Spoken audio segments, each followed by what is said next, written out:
Hey everyone, आज के इस वीडियो के अंदर हम बात करने जा रहे हैं पदार्थ विज्ञान के पेपर सेकंड के बारे में। यहाँ पे गेस्ट पेपर यहाँ पे देखने वाले हैं पदार्थ विज्ञान सेकंड का। हम बात कर रहे हैं महायोगी गुरु गोरखनाथ आयुर्वेद यूनिवर्सिटी का, जहाँ पे हमने पेपर फर्स्ट का यहाँ पे गेस्ट पेपर निकाला था। हमने संहिता अध्ययन का भी यहाँ पे गेस्ट पेपर निकाला था और हमारा पेपर जो यहाँ पे बिल्कुल यहाँ पे सटीक बैठा है। कुछ क्वेश्चन यहाँ पे जैसे कि आउट आया, जैसे कि भाव पदार्थों का संक्षिप्त वर्णन, ये जो अनएक्सपेक्टेड था। आयुर्वेद के अनुसार जो विभिन्न पुरुषों का वर्णन, ये भी अनएक्सपेक्टेड था। और भी एक क्वेश्चन आया था, ये जो एलएक्यू के अंदर। बट मैंने यहाँ पे पहले ही बताया कि जो ये गोरखनाथ यूनिवर्सिटी है, ये यहाँ पे कुछ ना कुछ अलग देती है, ये अपने पैटर्न पे आधारित नहीं रहती है। तो हम जो भी इस वीडियो के अंदर बात करेंगे, अपने जो भी गेस्ट पेपर देखेंगे, यहाँ से आपको 60 से 70 मार्क्स के क्वेश्चन आराम से यहाँ पे देखने को मिलेंगे। और यदि आपको एमसीक्यू प्रैक्टिस करना है, एमसीक्यू यदि आपको चाहिए, तो ऑलरेडी हमने वीडियो अपलोड कर चुके हैं। और यदि आपकी यूनिवर्सिटी का आपको अलग से यहाँ पे एमसीक्यू का वीडियो चाहिए, तो आपको यहाँ पे कमेंट में जरूर करना है। हम आपको अलग से यहाँ पे एमसीक्यू का प्रैक्टिस कराएंगे और वहीं से आपको एमसीक्यू देखने को मिलेगा। इसके बाद मैं आपसे बात करता हूँ एक छोटी सी, कि चैप्टर अपने पास 7 ही है और क्वेश्चन यहाँ पे टोटल 12 आने वाले हैं। इसके अंदर भी जो 1-2 क्वेश्चन ऐसे रहते हैं जिसमें 2 से 3 क्वेश्चन यहाँ पे मिक्स रहते हैं। इस प्रकार से लगभग 15 क्वेश्चन बन जाते हैं और चैप्टर यहाँ पे आधे ही है, यानी 7 चैप्टर के अंदर 15 क्वेश्चन जो है बनते हैं। इसलिए जो मेरा ये जो गेस्ट पेपर है, थोड़ा सा यहाँ पे आपको देखने को मिलेगा, जो एक ऐसे क्यू के अंदर यहाँ पे 1 से 2 यहाँ पे क्वेश्चन देखने को मिलेगा। इसलिए आपको जितना मैं बता रहा हूँ उतना सफिशियंट है, उतना आपको करके जाना। आपका पेपर जो है यहाँ पे अच्छी तरीके से आपसे बन जाएगा। क्वेश्चन ज्यादा है, मैं आपको पहले ही बता रहा हूँ, क्योंकि अपने पास चैप्टर कम है तो ऑटोमेटिक वहाँ पे आपको क्वेश्चन ज्यादा जनरेट करने पड़ते हैं, क्योंकि वहाँ से इंपॉर्टेंट टॉपिक वहाँ पे ज्यादा फिर निकल जाते हैं। तो जो भी मैं आपको गेस्ट पेपर बता रहा हूँ, वो एक प्रकार से इंपॉर्टेंट क्वेश्चन है, वो आपको अच्छी तरीके से वहाँ पे लगा के जाना है। थोड़ा सा मैं आपको पेपर 2 के बारे में भी बता दूं, कि जो पेपर 2 रहता है वो थोड़ा सा अपना टफ रहता है। उसमें जो पेपर होते हैं वो रैंडम यहाँ पे क्वेश्चन भी आता है। पेपर जो है रैंडम रहता है। यूनिवर्सिटी का, आपकी जो आयुष यूनिवर्सिटी है, गोरखनाथ आयुष यूनिवर्सिटी है, उसका जो पेपर है ऑलरेडी पहले से ही रैंडम रहता है, वो अपने पैटर्न को फॉलो नहीं करती है। और जो पेपर 2 की जो थ्योरी होती है, वो भी अपने काफी टफ देखने को मिलती है, काफी कॉन्सेप्ट पर आधारित रहती है और काफी जो है रटने वाली भी होती है। उसके टाइप्स, सब टाइप्स बहुत ज्यादा वहाँ पे भर भर के दे रखे हैं, इसलिए अपन को यहाँ पे कंफ्यूज कर देती है। लेकिन आपको यहाँ पे घबराने की बिल्कुल जरूरत नहीं है। हमने ऑलरेडी बहुत सारे वीडियो है ट्रिक के साथ में इनके अपलोड कर चुके हैं। और भी जो है आपके एग्जाम से पहले पहले हम यहाँ पे आपको काफी यहाँ पे चैप्टर यहाँ पे कवर करा देंगे ट्रिक के साथ में। इसलिए आपको हमारे चैनल के साथ जुड़े रहना है, हमारे चैनल को यहाँ पे सब्सक्राइब करना है, साथ ही में हमारा टेलीग्राम चैनल भी आपको ज्वाइन करना है।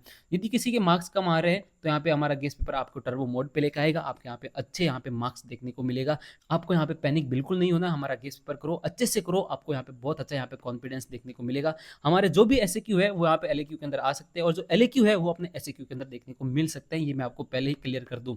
इसलिए जो भी मैं बता रहा हूँ, सारे टॉपिक आपको अच्छी तरीके से करके जाना है। जो फर्स्ट एसएक्यू है वो आपको प्रमाण, परीक्षा, वाक्य यहाँ पे देखने को मिल सकता है। आयुर्वेद में इसका क्या महत्व है, ये आपको देखने को मिल सकता है। परमा, प्रमेय और प्रमाता, इसका जो है उदाहरण के साथ में आपको इसकी व्याख्या आनी चाहिए।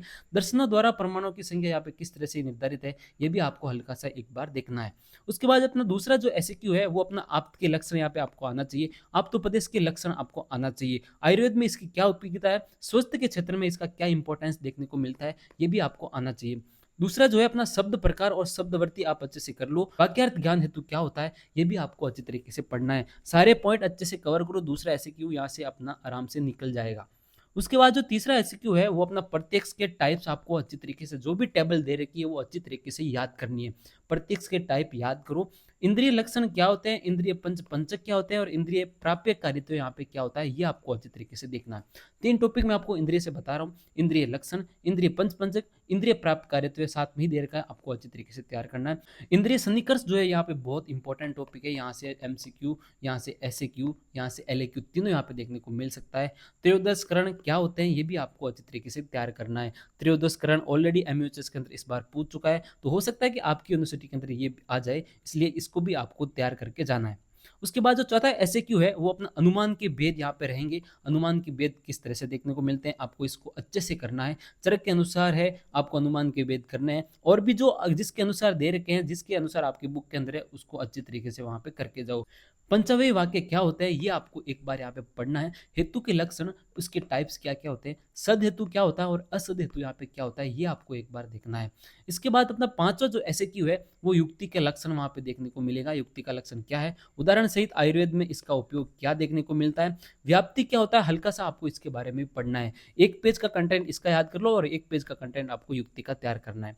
उसके बाद जो छठा एसक्यू है, वो आपको उपमान प्रमाण से देखने को मिलेगा। इसके लक्षण, इसके प्रकार, इसका आयुर्वेद के अंदर क्या इंपॉर्टेंस देखने को मिलता है, यह आपको अच्छी तरीके से तैयार करना है। आगे का जो एसएक्यू है, 7वां जो एसएक्यू है वो कारण की व्याख्या और उसके प्रकार से रह सकता है। कारण की व्याख्या, उसका प्रकार अच्छी तरीके से करके जाओ। मैंने एमयूएचएस यूनिवर्सिटी में भी बताया कि सारे वाद आपको इम्पोर्टेंट है। सारे वाद इम्पोर्टेंट है, सारे वाद अच्छे से करके जाओ, क्योंकि वाद से जो है 15 से 20 नंबर के क्वेश्चन भी आ सकते हैं। आपकी यूनिवर्सिटी के अंदर तो और ज़्यादा यहाँ पे क्वेश्चन देखने को मिलते हैं, एमयूएचएस के अंदर तो फिर भी यहाँ पे 10 से 15 मार्क्स के ही है। आपकी जो यूनिवर्सिटी है वो 15 से 20 मार्क्स से कभी-कभी यहाँ पे वाद से सीधा-सीधा क्वेश्चन दे देती है। 8 से 9 वाद अपनी बुक के अंदर, अपने सिलेबस के अंदर दे रखे हैं, जैसे कि पिलूपाकवाद, पितृपाकवाद, क्षणभंगुरवाद, सत्कार्यवाद, प्रमाणवाद, परिणामवाद। ये आपको अच्छी तरीके से करने हैं, यहाँ से आपको क्वेश्चन देखने को मिलेगा। इसलिए मैं आपको बता रहा हूँ, वाद अच्छे से उसको एग्जाम्पल के साथ में किस तरह से अपन को एक्सप्लेन करना है, ये आपको अच्छी तरीके से आना चाहिए। मैं एक ही चीज़ आपको बता रहा हूँ जो आपको कंप्लीट रूप से करनी है, वो है वाद। वाद अच्छे तरीके से करके जाओ, यहाँ से आपको एमसीक्यू भी देखने को मिलेगा, इसलिए वाद आप अच्छी तरीके से करके जाओ। उसके बाद अपना 8वां एसएक्यू है, वो अपना प्रत्यक्षवादक भाव से रह सकता है। तर्क लक्षण क्या होते हैं, उसका महत्व क्या है, अंतःकरण की प्रधानता, एक बार हल्का सा आपको देखना है, हल्का सा इसको भी देखना है। अंतःकरण प्रधानता, तर्क लक्षण और महत्व, प्रत्यक्षवादक भाव यहाँ पे क्या देखने को मिलते हैं, ये भी आपको एक बार देखना है। इसके बाद यदि आपको मेरे सारे जो भी लेक्चर मैं लेता हूँ उनके आपको नोट्स चाहिए, मैंने संस्कृत के ऑलरेडी यहाँ पे बहुत सारे लेक्चर अपलोड कर चुका हूँ, और आपको पीवाईक्यू चाहिए, पीवाईक्यू के सॉल्यूशन चाहिए, आपको जो भी आने वाले जो केस पेपर है आपकी यूनिवर्सिटी के, उसकी सारी पीडीएफ आपको यहाँ पे मिलेगी, इंपॉर्टेंट टॉपिक्स मिलेंगे। यदि आपको ज्वाइन करना है तो आप व्हाट्सएप पे यहाँ पे मैसेज कर सकते हो। आपको मिनिमम यहाँ पे सब्सक्रिप्शन लेना है और आप मेरे ग्रुप के साथ यहाँ पे सीधे ज्वाइन कर सकते हो। उसके बाद जो अपना एलएक्यू यहाँ पे देखते हैं, इसके अंदर आपको शक्तिग्रह कार्य जो है सविस्तार आपको टाइप्स के साथ में अच्छे से करना है। शब्दार्थ बोधक वृत्ति क्या होता है, ये भी आपको अच्छे तरीके से करना है। मैं आपको बता दूं, यहाँ से एसक्यू भी आ सकता है, जो मैंने एसक्यू के अंदर बताया वो अपने एलक्यू के अंदर भी पूछ सकता है, इसलिए जितना मैं बता रहा हूँ उतना आपको करके जाना है। उसके बाद अपना दूसरा जो एलक्यू है, वो आपको प्रत्यक्ष प्रमाण के लक्षण क्या होते हैं, इसके प्रकार आपको अच्छी तरीके से पढ़ना है। साथ ही के अंदर आपको आयुर्वेद के अंदर इसका महत्व क्या है, शारीर निदान और चिकित्सा में इसका प्रत्यक्ष प्रमाण का क्या महत्व देखने को मिलता है, यह आपको अच्छी तरीके से पढ़ना है। अनुमान के बारे में जो मैं आपको एसक्यू के अंदर बताया है मैंने आपको, वो आपको अच्छी तरीके से पढ़ना है। हो सकता है वहां से एसक्यू आ जाए और हो सकता है वहां से एलक्यू सीधा सीधा उठ जाए। तीसरा जो अपना एलक्यू है, वो आपको सद हेतु, असद हेतु, उसका सविस्तार वर्णन आपको आना चाहिए। हेतुआभास का टाइप्स यहाँ पे तर्क अनुसार, तर्क संग्रह अनुसार, जो भी आपकी बुक के अंदर आपको करना है वो अच्छी तरीके से यहाँ पे करके जाओ। हेतुआभास आपको सीधा सीधा देखने को मिल सकता है। ये जो भी मैं बता रहा हूँ एसक्यू के भी टॉपिक है, जो मैंने एसक्यू में बताया वो यहाँ पे एलक्यू के अंदर आ सकता है, इसलिए एक दूसरे के अंदर ये कन्वर्ट हो सकते हैं, मैं आपको पहले ही बता रहा हूँ। बट जितने मैं टॉपिक आपको बता रहा हूँ, आपको यहाँ पे क्वेश्चन वहीं से देखने को मिलेगा। उसके बाद फिर से मैं बता रहा हूँ, चौथा जो क्वेश्चन है, आपको सारे वाद आपको इंपॉर्टेंट है, सारे वाद करके जाओ, वहां से क्वेश्चन हो सकता है कि आ जाए। कार्य कारण की व्याख्या आपको सीधा सीधा यहाँ पे क्वेश्चन दे सकता है, एग्जाम्पल के साथ उसको आपको अच्छी तरीके से एक्सप्लेन करना है। एक 10वीं परीक्षा भाव भी अपने चैप्टर के अंदर दे रखा है लास्ट के अंदर, इसलिए इसको भी 10वीं परीक्षा भाव को भी आपको अच्छी तरीके से पढ़ना है। इसलिए जितना मैं आपको बता रहा हूँ उतना यहाँ पे करके जाओ, अपना एलक्यू यहाँ पे सारे कंप्लीट हो जाते हैं, इतना ही आपको करना है। आपको यदि हमारा टेलीग्राम चैनल ज्वाइन करना है तो आप यहाँ पे आयुर्वेदा नाम से टेलीग्राम चैनल है, वहाँ पे आपको सारी पीडीएफ, सारी बुक्स, सारे जो भी लेटेस्ट जो लेक्चर आ रहे हैं, इसकी इन्फॉर्मेशन वगैरह सब कुछ यहाँ पे मिलेगी। साथ ही के अंदर हमारा बीएमएस बुक हब भी हमारा चैनल है, इसके अंदर भी सारी बुक्स, सारी पीडीएफ यहाँ पे अवेलेबल है, इसलिए ये भी यहाँ पे साथ में आप ज्वाइन कर लो।